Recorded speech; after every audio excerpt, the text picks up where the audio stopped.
प्रथमे सारा विश्व रे आज नववर्ष रूप पालन कर जनवरी 1 तारीख विश्व नेता श्री जगन्नाथ महाप्रभु पर प्रार्थना करुँची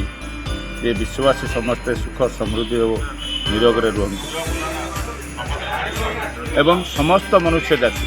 आज दिन शपथ नेवा दरकार जे आम प्रकृति की बंचाइवाई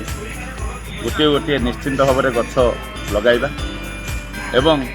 समस्ते सेवा मनोवृत्ति नहीं काम करवा। आज हाटोडी ब्लॉक कथा जो कहले हाटोडी ब्लॉक रो आमर बीडीओ एवं जी कर्मचारी अच्छा समस्ते सेवा मनोवृत्ति नहीं काम कर निश्चिंत भाव में आगामी दिन में पंचायत समिति एक सुंदर पंचायत समिति गठन हो लोक सेवारे समस्ते नियोजित रहिबे समस्ते भलरे रुहतु महाप्रभु जगन्नाथ समस्त सद्बुद्धि दिंतु मोर एति कामना।